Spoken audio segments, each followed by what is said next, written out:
I was nobody to her, just an embarrassment she wanted erased from her perfect new life. "Get out of my life," my own daughter told me at her engagement dinner, not knowing I could hear every word. One moment I was a proud father with a gift in my hands. The next I was invisible. A ghost with nothing but $43.75 in my pocket and a one-way bus ticket south. How does a man rebuild when his own child has shattered his heart? I never expected to find redemption in the curious eyes of a little girl with honey-colored hair, sitting alone in a school cafeteria long after the other children had gone home. I never imagined my weathered face would one day stare back at my daughter from the cover of Forbes magazine, with the word "Billionaire" beside it. But sometimes the path back to family wins through the most unexpected places, and the people who truly see us are the ones we never saw coming. If you've ever felt invisible, forgotten, or cast aside by the people who should love you most, this story might just break your heart before putting it back together again. Follow our channel for more emotional true stories that will leave you thinking long after they end. Like and comment to let us know where you're watching from. And don't forget to share with someone who needs to hear that second chances sometimes come in the most unexpected ways. I can still see her face clear as day, the coldness in her eyes. That voice that once called me daddy now trembled with disgust. "You're nobody, get out of my life." Those words cut through me like a knife, right there at my daughter Abigail's engagement dinner. I'd saved for months to buy her something meaningful, a simple locket with a photo of her mother, who died when she was young, and a handwritten letter tucked inside. But her fiancé came from money, old money, and suddenly, my daughter seemed to think I was an embarrassment. The letter I wrote never even got read.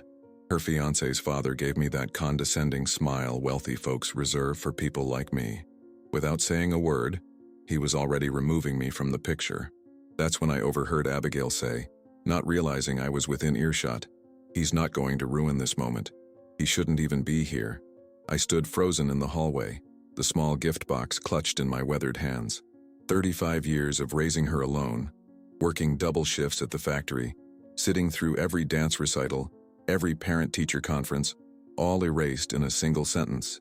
The restaurant was one of those fancy places in downtown Boston where they fold your napkin when you go to the bathroom. I couldn't afford the appetizers, let alone a main course.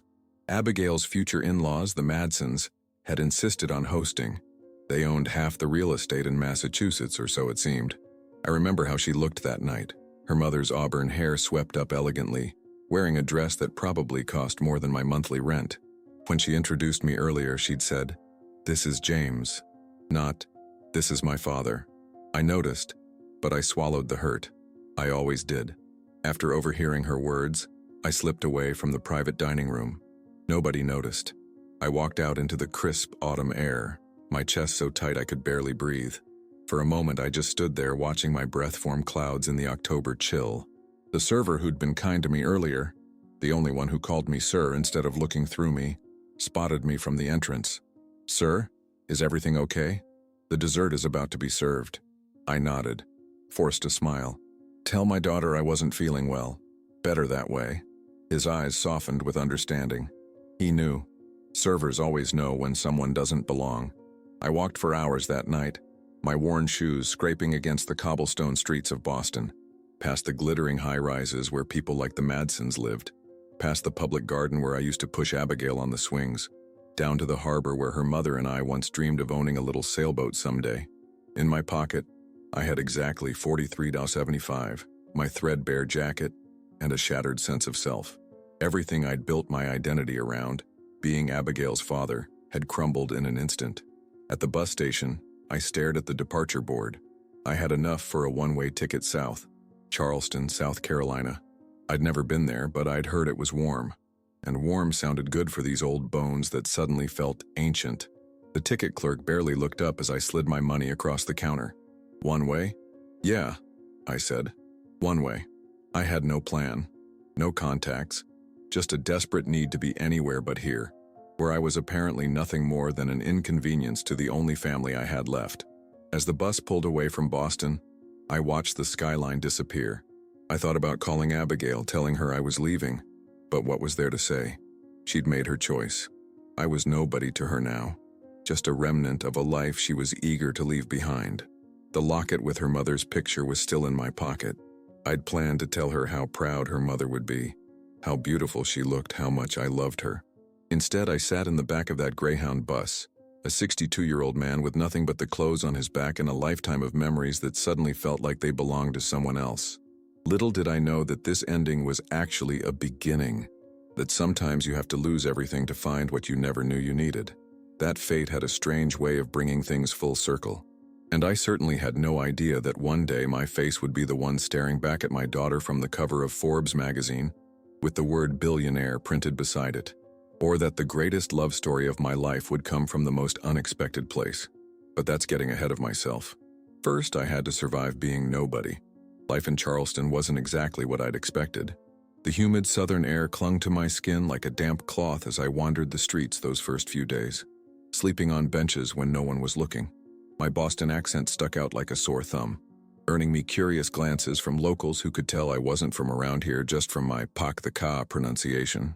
By the end of my first week, with funds dwindling to pocket change, I stumbled upon the Help Wanted sign at Oak Ridge Elementary, a public school in a forgotten corner of the city, with peeling paint and rusty playground equipment that hadn't been updated since the early 90s. The principal, Mrs. Henderson, a stern woman with kind eyes, looked me up and down, clearly seeing a desperate old man. "We need a maintenance person," she said, not bothering with pleasantries. "The pay is minimal, but there's a small room behind the boiler you can use. Previous janitor lived there before moving to Florida." I took the job on the spot. My apartment was barely large enough for a twin bed and a small dresser, with pipes that knocked all night and temperature that fluctuated between sauna and icebox. But it was mine, and for the first time in a week, I slept indoors. My days fell into a rhythm, unclogging toilets that elementary schoolers had stuffed with paper towels, replacing flickering fluorescent lights, mopping up spilled chocolate milk, and scraping gum from under desks. Not exactly the retirement I'd imagined, but there was something peaceful about the simple tasks. It was during the third week when I first noticed her, a wisp of a girl with honey-colored hair tied in messy pigtails, sitting alone in the cafeteria long after the other children had gone home. While the other kids' backpacks featured superheroes or princesses, hers was covered in hand-drawn digital characters, little pixelated figures with expressive faces that seemed to jump off the fabric. I was sweeping nearby when she looked up, those large hazel eyes meeting mine. "Are you the new Mr. Clean?" she asked, her voice small but confident. I chuckled despite myself. "Just the new janitor. Name's James. I'm Lily," she said, returning to her drawing. "I stay late because my mom works in the hospital cafeteria. She gets off at 7. I nodded, continuing my sweeping, but I couldn't help stealing glances at her work. She wasn't just doodling. She was creating entire digital worlds on paper. Little characters with backstories, interface designs that looked like smartphone apps, game levels with obstacles and rewards. "You've got quite the imagination there," I said, pausing near her table. She shrugged, but I caught the hint of pride in her eyes. "I like making games, but we don't have a computer at home." The next day I noticed she was using fruit stickers, those tiny labels from apples and bananas, as buttons for her paper interfaces. Something about her resourcefulness tugged at my heart. I'd seen that kind of creativity before, that ability to make something from nothing. Over the next few weeks, I started saving things for her. Colored pencils left behind in classrooms, construction paper from the art room recycling bin, even my old flip phone so she could practice drawing on a real screen. Her face would light up with each small treasure, and for those brief moments I felt something I hadn't felt since Boston: purpose. One afternoon I brought her a candy bar from the teacher's lounge vending machine. As she carefully unwrapped it, saving the foil to use in a future creation, I asked casually, "So Lily, what's your last name, in case your mom comes looking for you?" She hesitated, her small fingers freezing on the chocolate.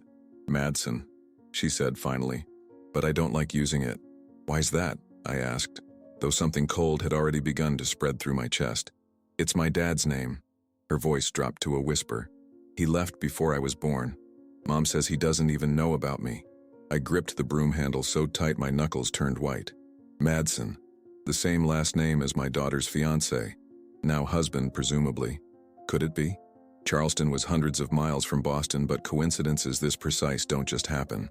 "Your mom," I said, trying to keep my voice steady. "What's her name?" "Abigail," Lily replied, already returning to her drawing. But everybody calls her Abby. The broom clattered to the floor from my suddenly numb fingers. Lily looked up, startled. "Sorry," I mumbled. "Old hands. They don't work like they used to." But inside my mind was racing. My daughter, my Abigail, had been pregnant when she cut me out of her life. This child, this extraordinary little girl with her paper worlds and digital dreams, was my granddaughter, and neither of them knew I was here.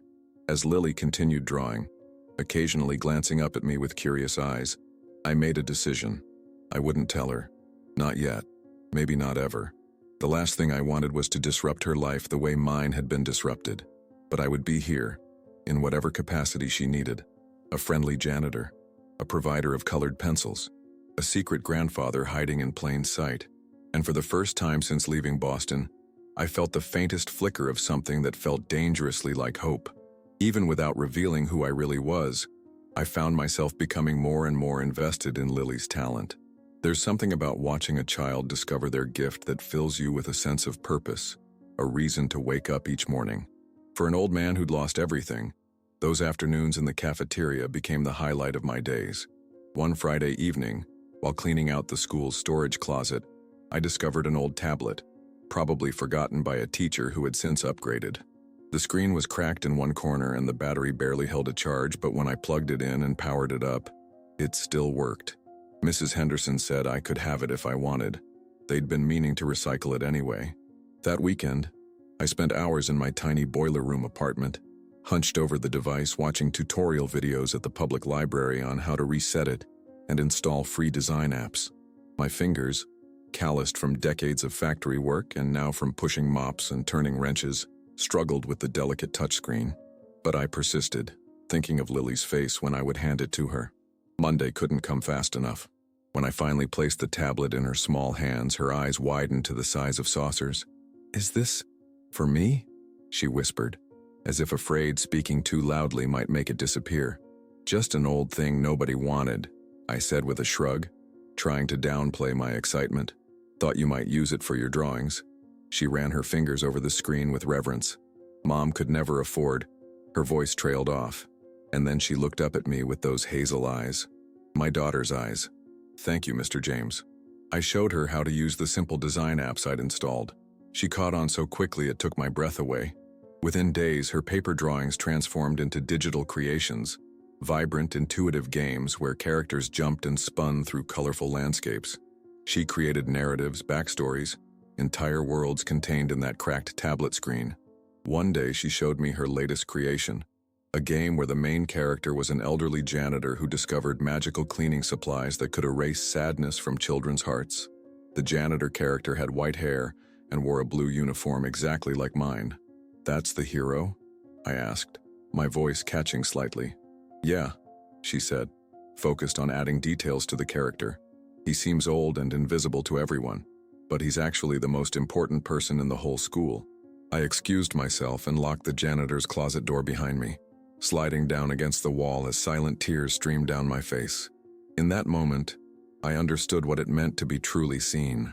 Not by the world, not even by my own daughter, but by this remarkable child who somehow saw worth in a broken-down old man. As the weeks passed, I began collecting her digital creations, saving them to a flash drive I'd bought at the dollar store. I organized them by type, by theme, noting her progress and the evolution of her skills. Sometimes when she was drawing, I'd make suggestions, usually just questions, really. What if the character could jump higher? Or, have you thought about adding different levels? She'd either implement my suggestions or explain, with the patience of a seasoned professor, why my ideas wouldn't work. Either way, I treasured those conversations. One afternoon, Mrs. Jones, the computer teacher, noticed us huddled over the tablet. Instead of shooing Lily home or reprimanding me for not cleaning, she peered over our shoulders. "Did you make this, Lily?" she asked, watching the animated character bounce across the screen. Lily nodded shyly. "This is remarkable," Mrs. Jones said, looking at me with raised eyebrows.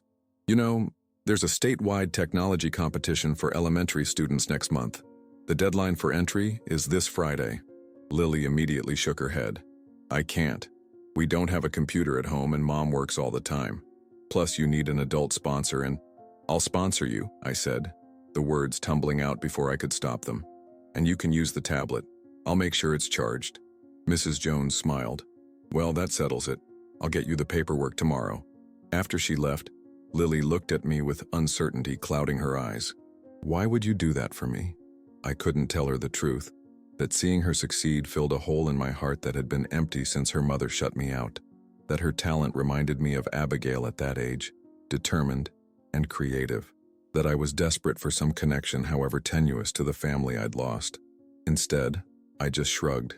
Someone did it for me once, a long time ago, just passing it along. That night, as I lay on my narrow cot listening to the pipes clang, I realized I was walking a dangerous line. The more I helped Lily, the closer I got to her, the more likely it was that my true identity would be discovered. But I couldn't stop now. For the first time in years, I wasn't just existing, I was living for something. Then came the day that changed everything. I was helping in the school office, fixing a jammed printer, when I overheard the secretary printing out class rosters. Glancing at the sheet as it emerged from the newly repaired machine, I saw it there in black and white. Lily Abigail Madsen. Her middle name was Abigail, my daughter's name, and suddenly the pieces fell into place. Abigail hadn't just married into the Madsen family. She'd had a child with one of them, perhaps that fiancé from the engagement dinner, and then, for whatever reason, had left Boston for Charleston, raising her daughter alone. My heart raced as the implications washed over me. Lily wasn't just my granddaughter. She was the link to my daughter's hidden past, and I was now irrevocably entangled in a web of secrets that could unravel at any moment. The day of the technology competition arrived with the kind of perfect southern spring weather that made Charleston famous.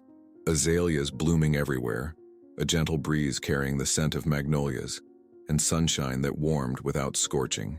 I'd spent the previous night polishing Lily's tablet screen and making sure it was fully charged, my hands trembling slightly with nervous anticipation that wasn't entirely my own.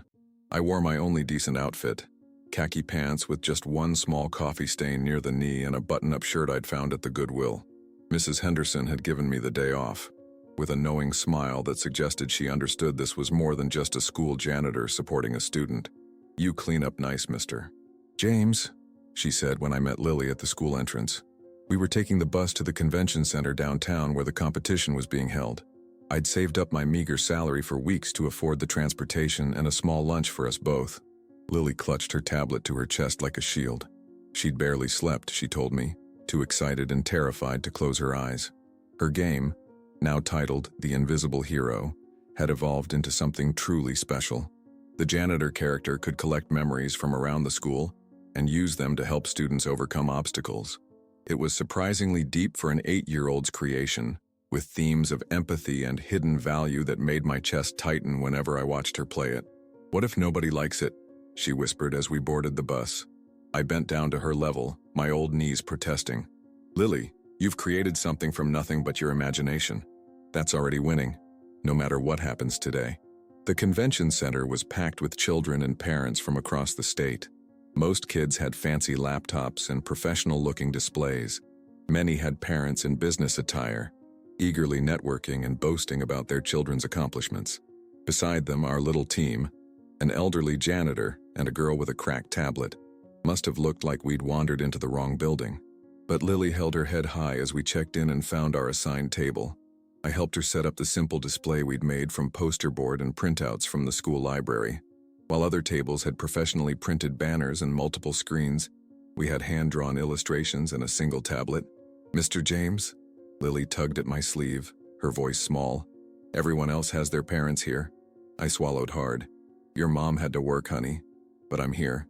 She nodded, but I could see the hurt in her eyes as she watched other children receiving encouraging hugs and last-minute advice from their mothers and fathers. The judges began making their rounds, clipboard-wielding adults in business attire who nodded politely as children explained their creations. When they reached our table, I stepped back, letting Lily take center stage. At first, she spoke softly, her eyes downcast, but as she began demonstrating her game, her voice grew stronger, her gestures more animated. "The janitor seems invisible to everyone," she explained, showing how the character moved through the school collecting forgotten items. "But he sees everything, like who's sad or who needs help." And he uses what he finds to make things better, even though nobody knows it's him doing it. One judge, a woman with kind eyes behind horn-rimmed glasses, leaned forward. That's a very mature theme for someone your age. What inspired you? Lily glanced back at me, standing in the shadows behind her. Sometimes the most important people are the ones nobody sees. The judges exchanged meaningful looks, made notes on their clipboards, and moved on to the next table. I squeezed Lily's shoulder gently. You did great, kiddo. As we waited for the results, we wandered around, looking at the other entries. Most were impressive technical achievements, robots that could solve math problems, websites with sophisticated animations, 3D printed inventions, but many lacked the heart, the soul, that Lily had poured into her simple game. The announcement came over the loudspeaker. All participants should return to the main hall for the award ceremony. We found seats in the back, Lily fidgeting nervously beside me. Even if you don't win anything, I whispered. I'm so proud of you. She slipped her small hand into mine, and for a moment I was transported back decades, to when Abigail was this age, when she would hold my hand just like this, when I was still daddy instead of nobody. The judges announced honorable mentions, then third place, then second. With each name that wasn't Lily's, I felt her grip tighten. I was preparing my consolation speech when the head judge stepped forward to announce first place. For a game that combines technical skill with emotional intelligence beyond her years, Lily Madsen for the invisible hero. The room erupted in applause. Lily sat frozen, her eyes wide with disbelief. I had to gently push her to stand up. Go on, I whispered, my voice thick with emotion. You earned this. She walked slowly to the stage, her small frame almost disappearing behind the podium as she accepted a blue ribbon and a certificate. The local newspaper photographer snapped pictures. When asked to say a few words, Lily simply said, "Thank you, and thank you to Mr. James, who believed in me." The photographer motioned for me to join her on stage. Reluctantly, I made my way forward, hyper-aware of my worn shoes and discount store clothes. As I stood beside Lily, the camera flashed again. The genius girl and her supportive janitor, the photographer said with a smile. The next morning, our picture was in the Charleston Daily Gazette, Lily beaming, holding her award, and me standing slightly behind her, my weathered face creased in a proud smile. The caption read, "Local student wins state tech competition with help from school janitor." I bought 5 copies of the paper, carefully cutting out the article and storing it in my small collection of treasures. For one shining moment, I wasn't invisible anymore. I was important to someone. That afternoon, as I was buffing the hallway floors, I heard a commotion at the school's front entrance. A woman's voice, sharp and insistent, demanding to see the principal. Something about the tone made me freeze, the buffer still humming in my hands. And then I saw her. Abigail, my daughter, older now with fine lines around her eyes and mouth that hadn't been there in Boston. She clutched the newspaper in one hand, her knuckles white. She hadn't seen me yet, but she was heading straight for the administrative offices. Our worlds were about to collide, and there was nowhere for me to hide. I ducked into the janitor's closet just as Abigail stormed past, her heels clicking sharply against the freshly buffed floor. My heart hammered against my ribs like it was trying to escape. Through the narrow gap in the door, I watched my daughter, my grown daughter who once sat on my shoulders at parades and cried on my shoulder after her first heartbreak, march toward the principal's office with the newspaper clutched in her hand. What followed was a blur, raised voices from the office, Mrs. Henderson's measured tones trying to calm the situation, then Lily being called in, confusion written across her small face. I wanted to intervene, to explain, to protect her from whatever storm was brewing. But how could I? I was the cause of it. By the end of the day, both Abigail and Lily were gone. The next morning, Mrs. Henderson called me into her office, her expression somber. "James," she said gently, "Lily won't be returning to Oak Ridge. Her mother has withdrawn her." She hesitated before adding, "She was quite upset about your involvement with her daughter." "Did she say why?" I asked, though I already knew the answer. "No, but she seemed to know you from somewhere." Mrs. Henderson studied my face. "Is there something I should know, James?" I shook my head, not trusting my voice. What could I say? That I was the grandfather who'd been erased from existence? That I'd accidentally found my way back into their lives through pure chance, or perhaps fate? The following weeks were the darkest since I'd left Boston. Lily was gone. The cafeteria remained empty after school. The tablet we'd shared sat unused in my small room. I kept expecting Abigail to return, to confront me properly, but she never did. She'd simply vanished with Lily, cutting me out of their lives a second time. But one thing remained: the flash drive. In her haste to leave, Lily had forgotten it in the computer lab. It contained all her games, her designs, her digital creations, including The Invisible Hero. And on the drive's label, in her careful handwriting, for Grandpa J. Had she known? Had she somehow figured out who I really was? Or was it just a coincidence? A term of affection for the old man who'd believed in her? I couldn't bear to leave it behind, this last connection to my granddaughter. So I made a decision. Using the school's computer during off hours, I compiled Lily's work into a portfolio. I researched technology companies in Charleston that might be interested in educational games. I printed business cards at the library that read simply, James Wilson, Representative for Young Innovators. For weeks, I received nothing but polite rejections. Some never even bothered to respond. I was, after all, just an elderly janitor in a wrinkled shirt, carrying a flash drive and printouts in a manila folder. Who would take me seriously? Then came that rainy Tuesday in April. I was mopping the school entrance when a man walked in, or rather exploded in, like a human firecracker. He wore a teal suit with a floral pattern that looked like it had been stolen from a Hawaiian tourist, pristine white sneakers despite the downpour outside, and a Boston Red Sox cap perched at a jaunty angle on his salt and pepper hair. He couldn't have been more out of place in the conservative Southern school if he'd tried.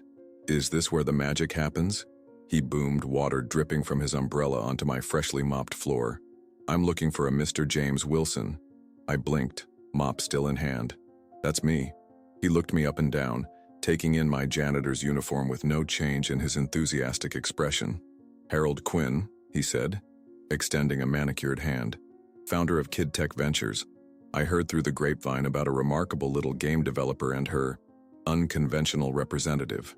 As it turned out, one of the companies I'd contacted had passed my materials to Harold, known in tech circles as the Willy Wonka of educational software, an eccentric millionaire who invested exclusively in children's technology, visiting public schools across the country in search of raw, undiscovered talent. I've got 20 minutes before my next meeting, he said, glancing at a watch that probably cost more than my yearly salary. Show me what you've got. In the quiet of the teacher's lounge, I played Lily's game for him on the school's ancient desktop computer. Harold watched in complete silence, his usual exuberance temporarily suspended. When the demo ended, he remained still, staring at the screen where the janitor character stood triumphant, surrounded by happy students. That child, he finally said, his voice unusually soft, is a revolution waiting to happen. He turned to me, eyes sharp beneath the brim of his cap. And you're the heart behind this, aren't you? Not the technical genius, but the emotional core, the invisible hero. I shook my head. It's all her. I just believed in her. Harold smiled, a genuine expression that transformed his theatrical face into something more vulnerable. Sometimes that's all it takes, Mr. Wilson. He leaned forward. I want to fund this. Create a proper development team around her concept. Turn this into something that could help kids everywhere. My breath caught. I don't have access to her anymore. Her mother, I trailed off, unsure how to explain. I'm not proposing we exploit a child, Harold clarified. I'm proposing we protect her work, develop it professionally, and create a trust fund in her name with the profits. She gets the credit, the future earnings, the educational opportunities, without being pushed into the spotlight before she's ready. And what would my role be? I asked cautiously. Harold shrugged. Official creative consultant. Unofficial guardian of her vision. You clearly understand what makes this special. He pulled out a business card with his phone number handwritten on the back. Think about it. Call me when you're ready.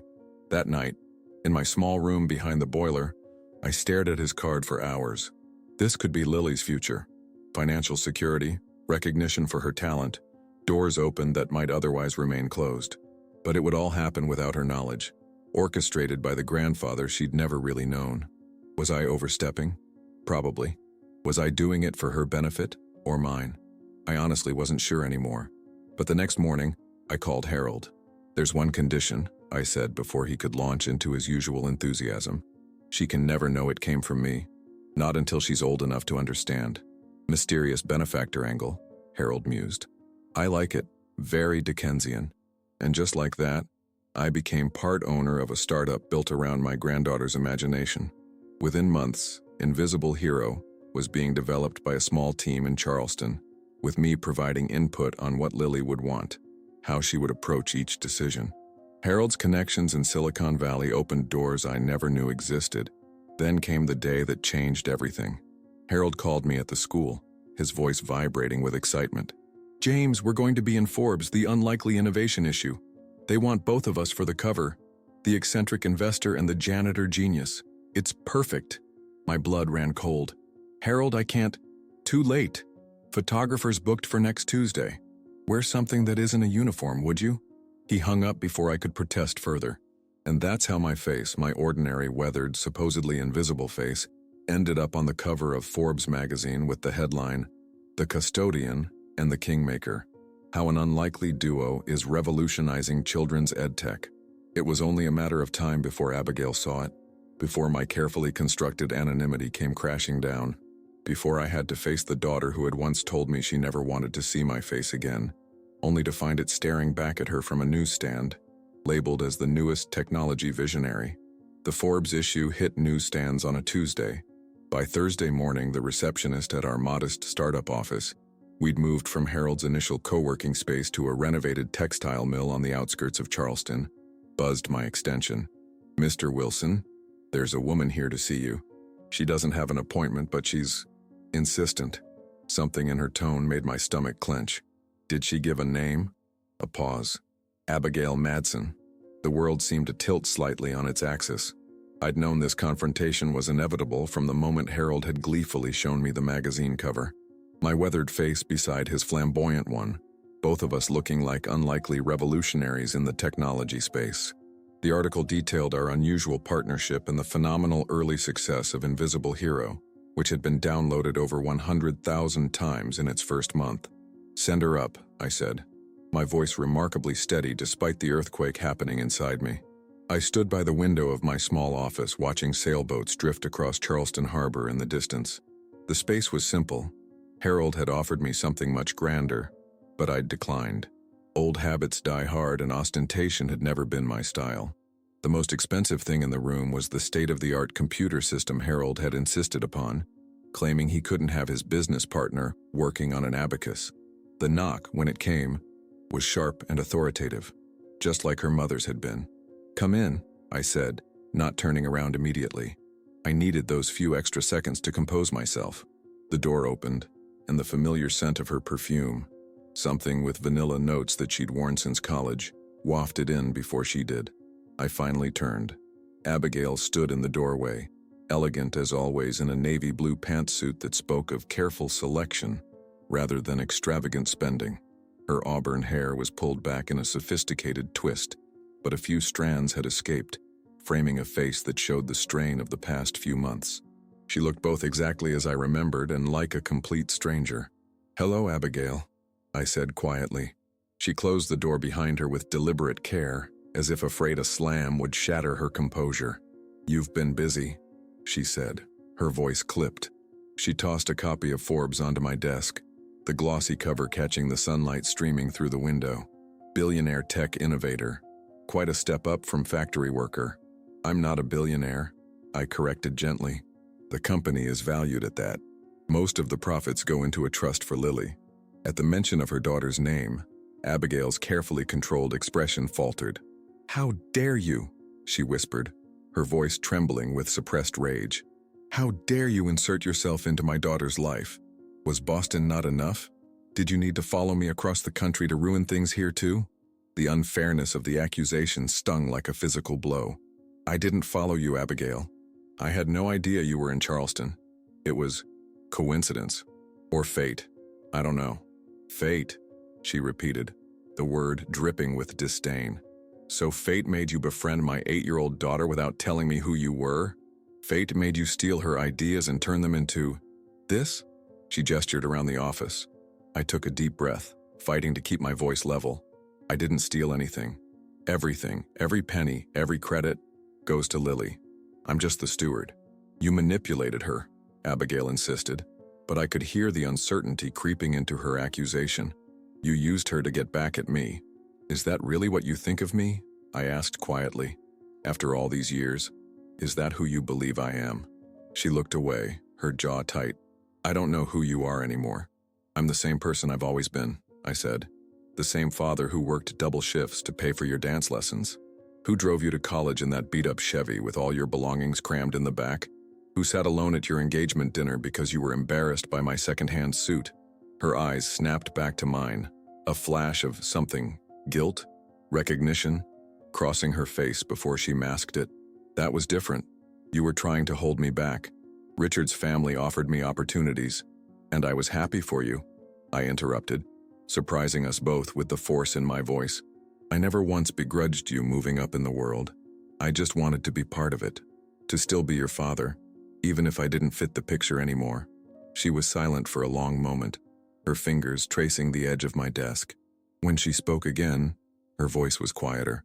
You've manipulated my daughter into thinking you're some kind of hero. I walked to the small filing cabinet in the corner and withdrew the flash drive, the original one with Lily's handwriting on the label. I placed it gently on the desk between us. I didn't manipulate anything, I said. She created something beautiful, and I helped her share it with the world. That's all. Abigail picked up the flash drive, her expression softening slightly when she saw the handwritten label, for Grandpa Jay. She knew? She asked, looking up at me with confusion. I shook my head. I don't think so. Not consciously. But children see things adults miss. They recognize kindness without needing to know where it comes from. She turned the drive over in her hands, her anger seeming to deflate with each passing second. Why didn't you tell me you were in Charleston? Why hide? You made it very clear in Boston that I wasn't welcome in your life, I said simply. I was respecting your wishes. A tense silence filled the room. Outside my window, the harbor continued its timeless rhythm. Boats coming and going, seagulls circling, the sun glinting off the water. Life continuing despite the emotional tempest in this small office. Finally, Abigail placed the flash drive back on the desk. I'm taking Lily and moving back to Boston next month, she said, her voice carefully neutral. Richard, her father, he wants to meet her. We're trying to work things out. The news hit me like a physical blow. Just when I'd found a connection, however tenuous, to my family, it was being severed again. I see, was all I could manage. This doesn't mean... She paused, seeming to struggle with what she wanted to say. This doesn't mean you can't be part of her life. Officially, if that's what you want. Hope, dangerous, fragile hope, flickered in my chest. It is, I said simply. She nodded once. Businesslike. I'll have my lawyer contact you about the company. If what you say is true and it's all for Lily, then we should formalize the arrangement. Of course, I agreed. Abigail turned to leave, then hesitated at the door. Without looking back at me, she said, She misses you. The janitor who believed in her. She asks about you sometimes. Before I could respond, she was gone, the door clicking shut behind her with finality. That night, I received an email from an address I didn't recognize. The subject line simply read, Hi. When I opened it, my hands were shaking so badly I could barely control the mouse. Dear Mr. James, it began in the careful, slightly misspelled prose of a child. Mom told me everything today. About who you really are. About the company. About Boston. I have so many questions. But the biggest one is, why didn't you tell me you were my grandpa? Mom says we're moving to Boston, but I don't want to go if you're not there too. Please don't disappear again. Love, Lily. And below her signature, a simple postscript that broke the final dam within me. P.S. I always kind of knew you were special. That's why I called the game Invisible Hero, because that's what you are. For the first time in decades, alone in my apartment with only the glow of the computer screen illuminating my face, I wept openly, not from despair, but from the overwhelming relief of being found after a lifetime of feeling lost. 6 months passed in a whirlwind of legal meetings, video calls with Lily, and the continued expansion of our little company.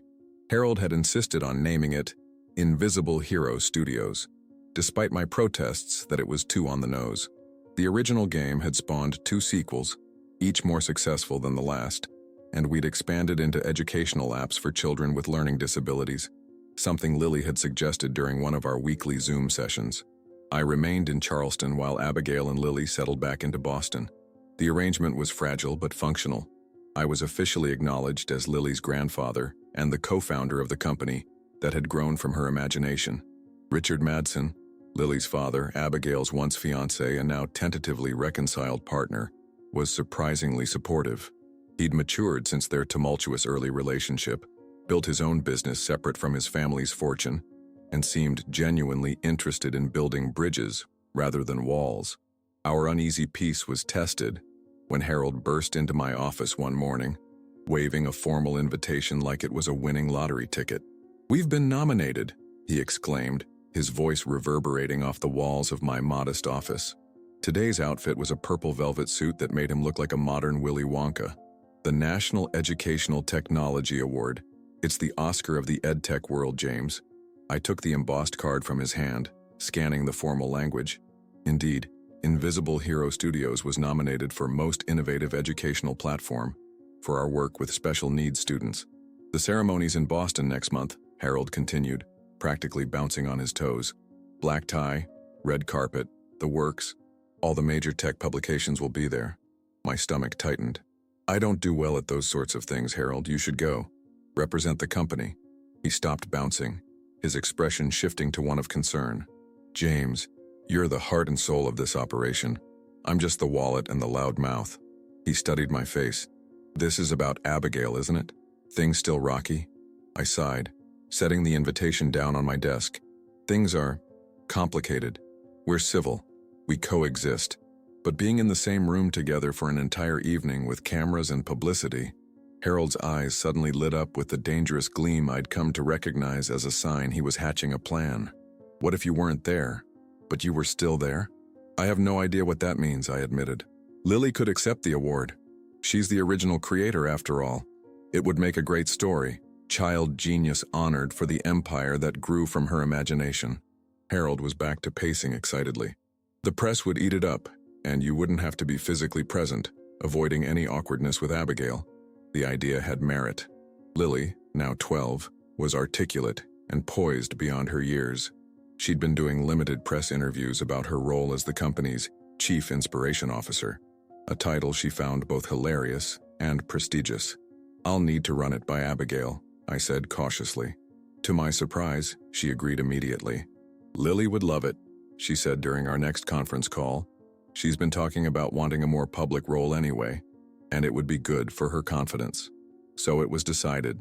Lily would represent Invisible Hero Studios at the awards ceremony, accepting on behalf of the company if we won. I would watch via live stream from my apartment in Charleston, content to remain in the shadows while my granddaughter stepped into the spotlight. But a week before the ceremony, I received a call from Abigail that changed everything. "Dad," she said. She'd recently started calling me that again, the word still sounding slightly foreign on her lips. "Lily wants you there. In person. She says she won't go otherwise." I found myself speechless, a lump forming in my throat. "She's written a speech," Abigail continued, her voice softening, "and she wants you to hear it in person. It's important to her." "What about you?" I asked carefully. "Would it be uncomfortable for you if I came?" There was a pause on the line, the kind of weighted silence that speaks volumes. "It's time," she finally said, "for all of us to move forward, together." And so, on a crisp October evening, I found myself in a rented tuxedo. Harold had insisted on his personal tailor taking my measurements. Sitting in the grand ballroom of the Boston Marriott, Harold sat to my left, resplendent in a tuxedo that somehow incorporated electric blue piping without looking ridiculous. To my right, in a gesture that spoke of progress I'd never thought possible, sat Abigail. She looked beautiful in a simple black dress, her auburn hair swept up in an elegant chignon. Richard sat beside her, surprisingly affable, as he chatted with Harold about the Boston real estate market. We weren't exactly a Norman Rockwell portrait of family unity, but we were trying. For Lily. She sat at the end of our row, practically vibrating with excitement in a deep green dress that made her look older than her 12 years. Her honey-colored hair had been styled in loose curls, and she clutched a small notebook that I assumed contained her speech, just in case. "You look very handsome, Grandpa," she whispered to me during a lull in the proceedings. using the title that still made my heart swell every time I heard it. "And you look like a CEO in training," I whispered back, making her giggle. The awards presentation moved at a glacial pace, with speeches about the importance of educational technology and the future of digital learning. Finally, they reached our category, and the nominees for Most Innovative Educational Platform are... Harold squeezed my arm as our company's name was announced, along with clips from our latest application, a game that helped dyslexic children visualize words in three-dimensional space. Lily clutched her notebook tighter. When they announced us as the winners, the roar of applause seemed distant, as if I were hearing it through water. Harold leapt to his feet, pulling me up with him. Abigail smiled, a genuine smile that reached her eyes, and Richard nodded approvingly. But it was Lily who led our small procession to the stage, her steps measured and confident. The host handed her the microphone, clearly charmed by the young girl in the elegant dress. The audience quieted, perhaps expecting a cute, brief thank you from a child. What they got instead was a poised young woman who spoke with clarity and purpose. 3 years ago, I was just a kid who liked to draw on a tablet that a kind janitor gave me. She began, her voice steady despite the hundreds of eyes fixed on her. I didn't know that janitor was actually my grandfather. I didn't know he'd been pushed out of my mom's life before I was born. All I knew was that he believed in me when no one else did. A hush fell over the crowd. This wasn't the typical acceptance speech, and everyone knew it. That janitor, my grandpa James, saw something in my silly little game that I didn't even see myself. And now, that game has helped thousands of kids like me who just needed someone to believe in them too. She turned slightly, looking directly at me standing at the edge of the stage. People called him nobody. My own mom, her voice caught slightly, and Abigail's hand found mine in the darkness, squeezing tight. Once told him to get out of her life, but he never stopped loving her, or me, even before he knew who I was. Tears were flowing freely down my face now, but I made no move to wipe them away. In the audience, I could see similar reactions, hardened tech executives and venture capitalists dabbing at their eyes. "So this award isn't really for our fancy technology or our cool graphics," Lily continued, her voice gaining strength. "It's for the invisible heroes everywhere, the people who believe in us when we don't believe in ourselves, the people who see what we can become before we can see it." She paused, taking a deep breath. "My grandpa taught me that sometimes the most important people are the ones nobody sees. So tonight, I want everyone to see him." She turned toward me, extending her hand. "Grandpa, will you come accept this with me? Because none of this would exist without you." Harold gave me a gentle push forward. The spotlight found me, illuminating my path to my granddaughter. As I stood beside her, her small hand finding mine, the applause was deafening. Later, as we left the ballroom, a reporter stopped us.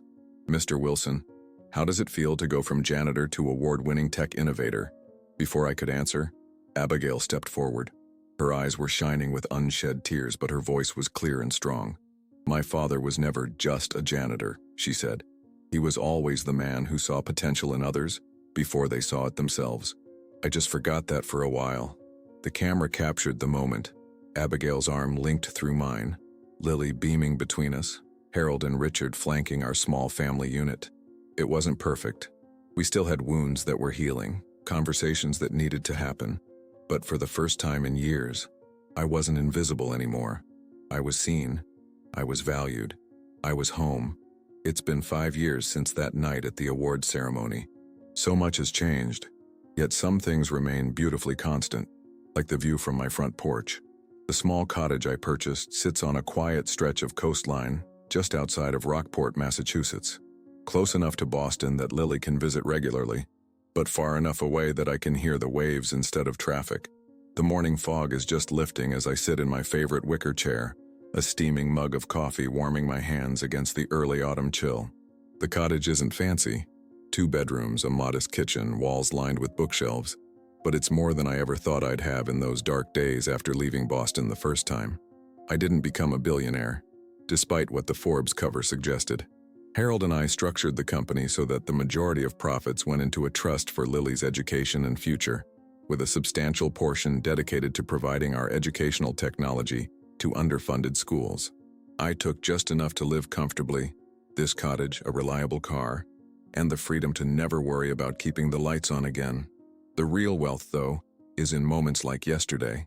Lily, now 17 and already being courted by MIT and Stanford for their computer science programs, spent the afternoon sprawled on my living room floor, sketching concepts for her latest game, one designed to help children with autism navigate social interactions. I sat nearby in my reading chair, offering occasional suggestions, mostly just marveling at how her mind works. "You're staring again, Grandpa," she said without looking up from her tablet. "Just admiring genius at work," I replied, making her roll her eyes in that particular teenage way that somehow manages to convey both annoyance and affection. Abigail joined us later, bringing dinner from that little seafood place in town that makes clam chowder the way it should be made, thick enough to stand a spoon in. We ate at my small kitchen table, the three of us plus Richard, who's become something of a friend over the years. He's not the entitled young man I glimpsed at that engagement dinner so long ago. Life humbled him too, in its way. The company got another acquisition offer, Richard mentioned between bites of sourdough bread.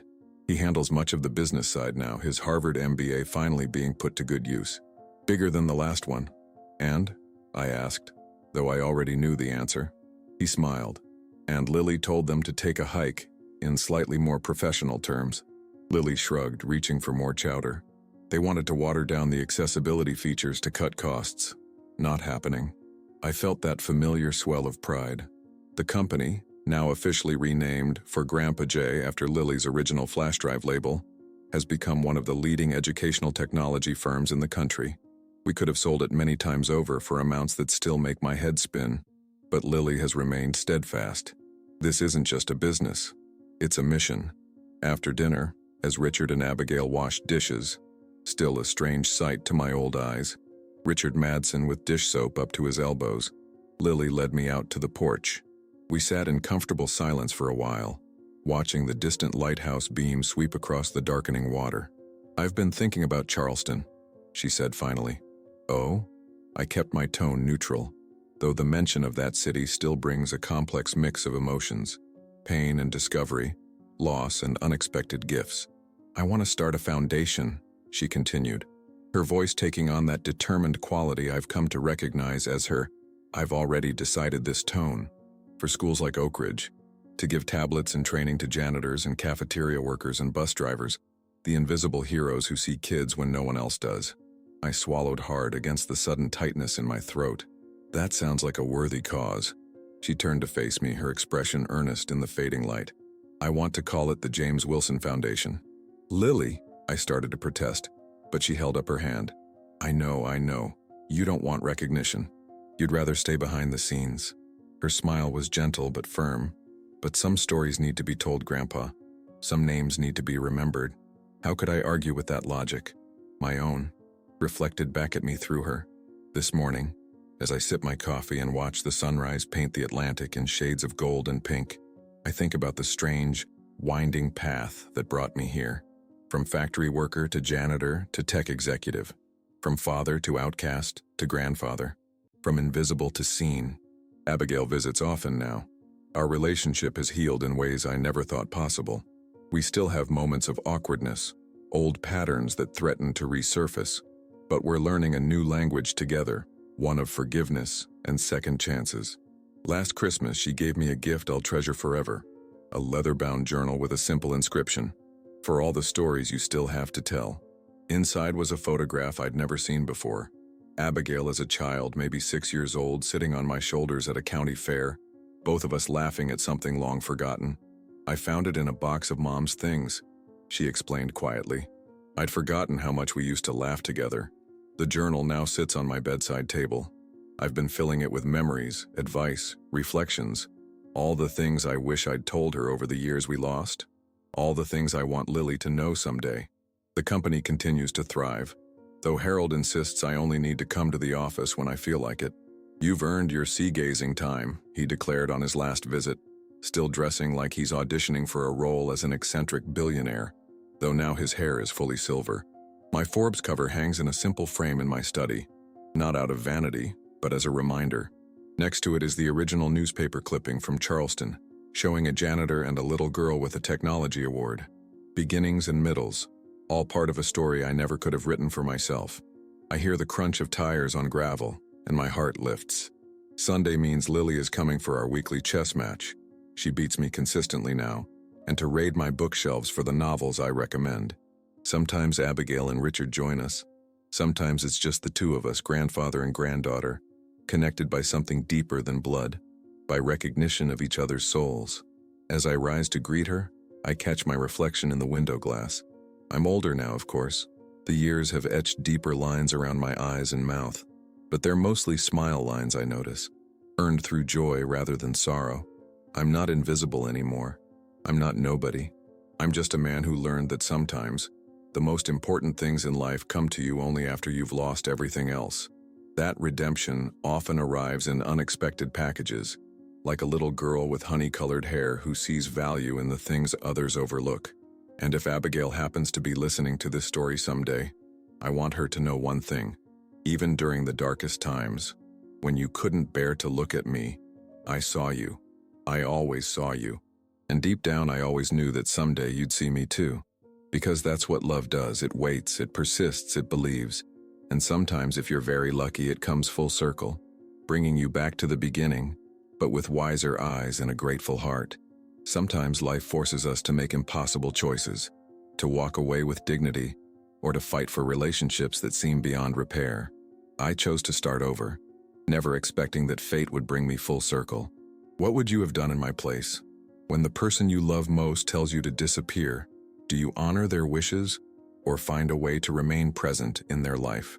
The invisible heroes among us rarely wear capes or seek recognition. They're the janitors, the bus drivers, the cafeteria workers who see value where others see nothing. They believe in potential before it blossoms. They hold lanterns in the dark. I was lucky enough to become that person for my granddaughter before I even knew who she was. And in saving her dreams, I somehow saved myself. Perhaps the greatest wisdom I can share is this. Even when you feel most invisible, someone sees you. And sometimes, it's the people we least expect who help us find our way home. If this story touched your heart, please take a moment to like, subscribe, and share it with someone who might need to hear that second chances are always possible, even when all seems lost. Your comments mean the world to us. Let us know what part of this journey resonated with you most.